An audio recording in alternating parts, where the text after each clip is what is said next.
Alors, on va expliquer pourquoi on mange du laitage Shavuot. Et on va expliquer aussi comment manger ce repas de laitage, le fameux repas de laitage Shavuot.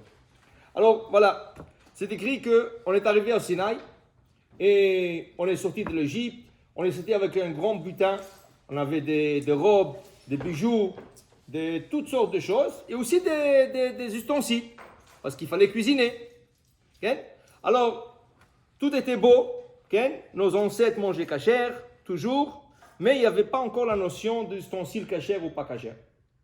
Arrivé au Sinaï, on accepte la Torah. La Torah nous dit, il y a des règles. Kasher, pas mélanger le lait et la viande. Mais c'est sûr que tous les ustensiles n'étaient pas kasher. Qu'est-ce qu'on fait? La chose la plus facile à faire, c'est manger du laitage. Alors, ils n'ont pas utilisé leur marmite. Ils ont pris leurs vaches, ils avaient des moutons, ils avaient des chèvres. Ils ont traité les moutons, les chèvres, tout ce qu'il faut, et un peu de fromage. Et on a passé Shavuot, un jour comme ça. Et on a eu un repas. Et après ça, après le lendemain de Shavuot, ils ont cachérisé tout ce qu'il faut cachériser. Alors, puisqu'ils ont mangé du laitage, le premier Shavuot, l'année 2448 de la création, alors il est de coutume de faire un repas de laitage. Ça, c'est la raison rapportée dans beaucoup de livres. Mais il y a une autre raison. En vérité, il y a quelques raisons. Mais il y a une autre raison intéressante. C'est écrit que Moshe Rabbeinu, il est né le 7 Adar.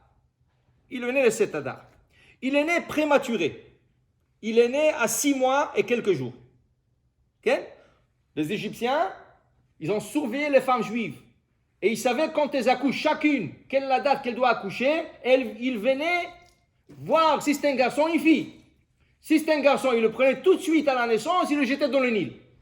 Si c'était une fille, il le laissait faire. Moshe, comme il est né prématuré, alors ça veut dire la Torah nous dit qu'il avait 3 mois à être avec sa mère.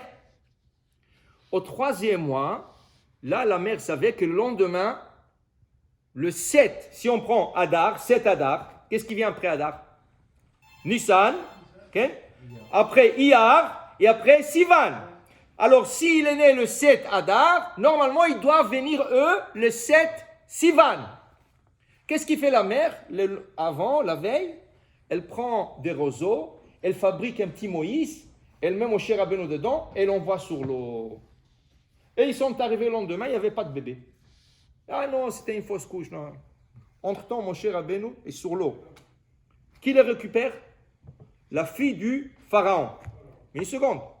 Le jour qu'il a été mis sur l'eau, quel jour c'était? 6 Sivan. Parce qu'elle a accouché 7 Adar. Normalement, eux, ils sont venus le 7 Sivan. Le jour avant, elle l'a mis sur l'eau. 6 Sivan. Qu'est-ce que c'est 6 Sivan? Le jour de don de la Torah. Ça, c'est une des raisons pourquoi il y a une coutume de jeter de l'eau. Shavuot. Okay? Au Maroc, en Israël, les gens se jetaient de l'eau. Faisait des douches. Tu passais dans la rue, tu recevais un seau d'eau sur la tête. Okay? Ça, quand on fait la Hazarot. Okay? Le dernier sur lequel c'est à qui c'est tombe, il reçoit de l'eau. Pourquoi? Parce que Moshe Rabbeinu a été mis sur l'eau. Donc, qu'est-ce qui arrive ces jours-là quand on trouve Moshe Rabbeinu? La fille, Batia, le 6 Sivan, elle l'a récupéré. Ça veut dire qu'elle a trouvé le Moïse. Qu'est-ce qui est arrivé? Il commençait à pleurer. Et voici un petit garçon. La Torah l'appelle un garçon. Quel âge il a? Il a 3 mois. La Torah l'appelle garçon. Okay? On dit que sa voix était tellement forte et portante comme un garçon. Qu'est-ce que ça veut dire ça? Alors ils expliquent ça. Une fois, en Hongrie, ils ont fait un décret que les enfants n'ont pas droit d'aller à la yeshiva. Les enfants juifs n'ont pas droit d'aller à la yeshiva. Ils doivent aller dans des écoles séculaires. Comme tout le monde, l'école normale.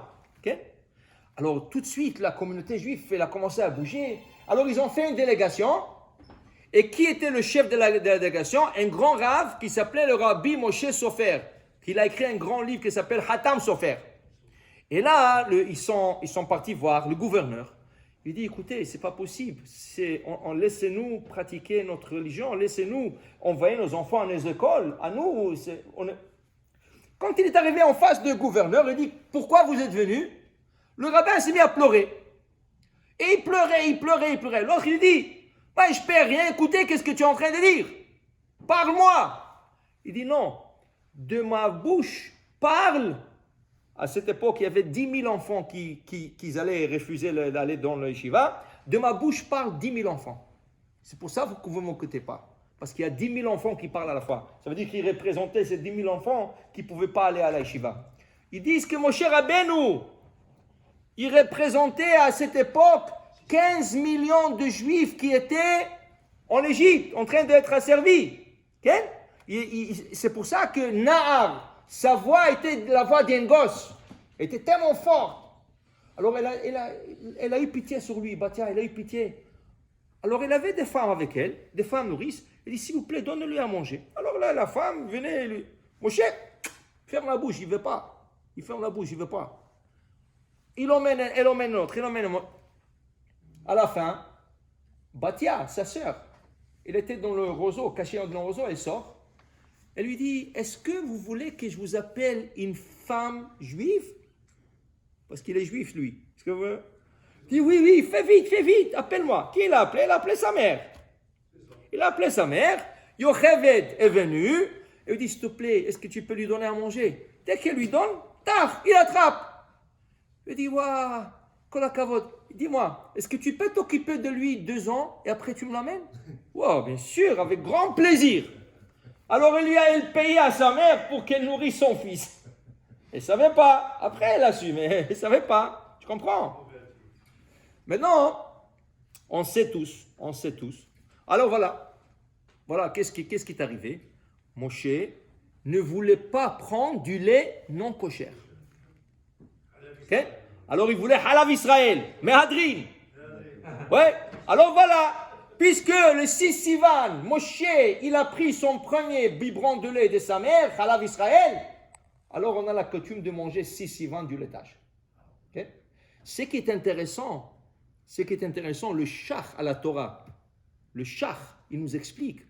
Tu sais, quand tu veux allaiter un bébé, okay, et il ne veut pas, qu'est-ce que tu fais? Qu'est-ce que la mère, elle fait?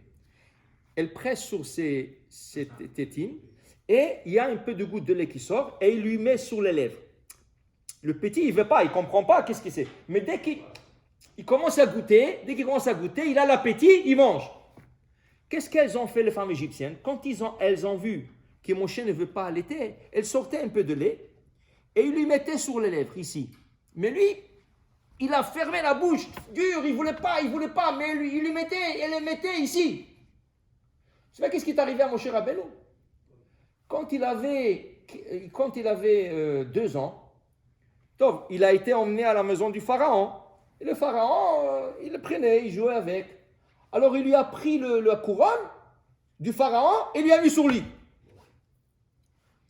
Le conseil, ils ont dit, moi, celui-là, on a rêvé qu'il y aura un juif qui va vous prendre la place. C'est un juif, lui. Il va te prendre la place un jour. Quand il va grandir, il va te prendre la place. Il faut le tuer maintenant. Il dit, qu'est-ce qu'il vous parlez de bêtises? C'est un bébé, il est en train de jouer. Il dit, non, on vous dit, il va... Donc, alors il dit, qui avait là-bas? Il y avait là-bas Yitro, le futur beau-père de Moshe Rabbeinu. Il dit, qu'est-ce que vous allez tuer un bébé de 2 ans? Qu'est-ce qu'il vous a fait? Il est en train de jouer. Il dit, non, on te dit. Il dit, ok, on va faire un test. Faisons un test. C'est quoi le test? On met 2 plateaux. Sur un plateau de braise ardente, sur l'autre plateau de l'argent, de l'or. Et on va voir qu'est-ce qu'il choisit. Si à 2 ans il est chacham, déjà choisir l'or, c'est un chacham, il faut le tuer. Parce que s'il a pris la couronne, il sait qu'est-ce que t'en... Mais s'il va prendre les braises, quel bébé? Ça veut dire il sait pas. Aucune connaissance. Il va se brûler avec. Ils ont emmené les 2 plateaux. Dit le Midrash Moshe, qui était déjà chacham, voulait prendre de l'or. Vient le malach Gabriel, il lui pousse la main, il a attrapé une braise de l'autre côté, et comme c'était chaud, il a lâché de sa main, où il est tombé la braise? Sur ses lèvres. Il s'est fait brûler les lèvres, et depuis il bégayait. Pourquoi il bégayait? À cause de cette braise qui lui a brûlé les lèvres. Dit le Rabbi Ishraï, il n'arrivait pas à prononcer bet, p, aïn, tout ça parce que ses lèvres étaient brûlées. Étaient brûlées, il n'arrive pas. Il dit, pourquoi cette punition? Ça va être le leader d'Am Israël. Vous savez pourquoi? Dit le Shach, parce que le peu de lait que les femmes égyptiennes lui ont mis sur les lèvres, c'était non cochère. pour lui faire la ag'ala, la cachérisation de ses lèvres. Il fallait lui brûler les lèvres avec la braise pour que cette lait qui lui a touché les lèvres, avec l'extérieur, il fallait le cachériser. Okay? Regarde Moshe Rabbeinu. Okay? Et Hachem a fait exprès, il ne voulait pas le guérir. Pourquoi? Il a dit qu'on ne dise pas que tu étais un bon orateur, c'est pour ça que tu as fait sortir, tu as tourné la tête du pharaon. Non, il bégaye, il va sortir les juifs. Comprends? Alors ça, c'est la coutume. Une autre raison, pourquoi nous mangeons du lait le jour de Shavuot? Okay? Maintenant, quelle est la manière de faire? Comment on le fait? Comment on le fait? Alors, il y a deux manières de le faire. Il y en a qui restent toute la nuit. La coutume, c'est que Shavuot, on essaie de rester toute la nuit parce que l'année 2448 où on a reçu la Torah, ils ont dit, on va aller dormir un peu et on sait que demain matin, Hachem va venir nous donner la Torah. Ils se sont endormis. Et quand c'était le moment de recevoir la Torah, Hachem était là. Dis où est-ce qu'ils sont? Il dort. Il a fait sortir des tonnerres et des éclairs et de la pluie forte. Ils avaient tellement peur, le Midrash nous dit, ils ont reculé 3 km en arrière. De la peur qu'ils avaient. Okay? Pour faire le tikkun, qu'est-ce qu'on doit faire? On ne va pas s'endormir. On sait que le lendemain, on doit recevoir la Torah. On reste réveillé toute la nuit. Ça, c'est le tikkun. On t'appelait ça tikkun Shavuot. Le tikkun de Shavuot. Alors, on reste la nuit. Qu'est-ce qu'on fait? On lit des passages de la Torah, on lit des passages des prophètes, on lit le Tehillim. Okay? David Amelech, il est né Shavuot, il est décédé Shavuot. Okay?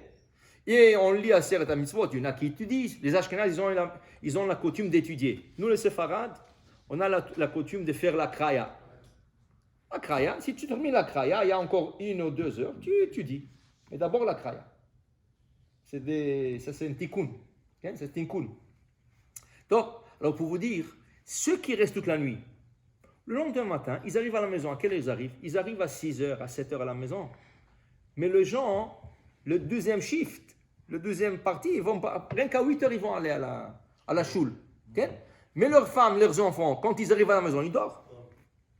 Alors ils vont se reposer. Alors qu'est-ce qu'ils font? Eux, qu'est-ce qu'ils font? Ils vont faire un petit kidouche avec du jus de raisin, 20 jus de raisin. Et ils vont manger un gâteau à fromage, quelques pâtes ou des blintzes, des crêpes, toutes sortes de choses. Okay? Ils vont aller dormir. Alors voilà, ils ont fait le souda, un petit souda. Mais ceux qui restent pas toute la nuit et ceux qui vont aller le lendemain à la synagogue, ou ceux qui, par exemple, les femmes et les enfants, qu'est-ce qu'on fait?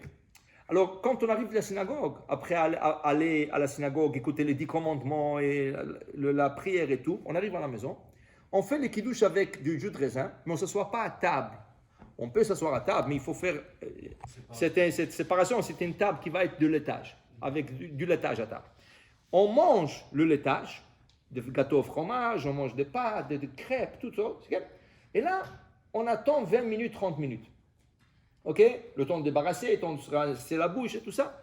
Une fois qu'on a fait cela, là, on va attendre une demi-heure et on va s'asseoir à table pour manger le repas de viande.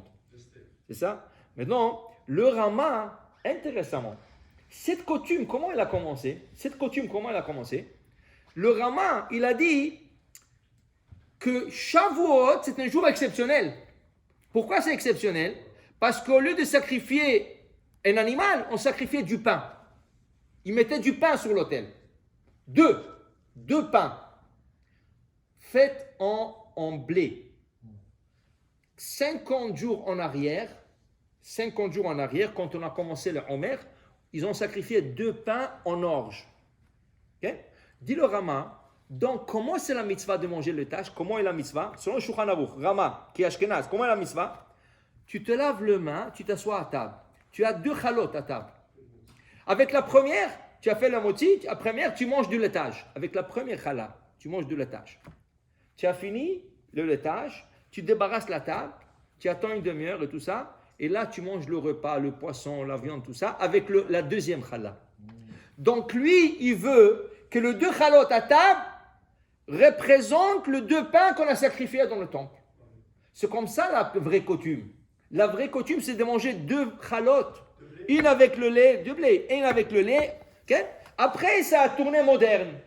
Après, ça a tourné une petite collation de fromage. Après, il y en a des gens qui font des repas en fromage. Mais ce n'est pas la vraie. La vraie coutume, c'est s'asseoir à table et manger un repas de lait, un repas de viande, et en séparant le deux repas. Baruch Adonai Le'olam. Amen ve Amen.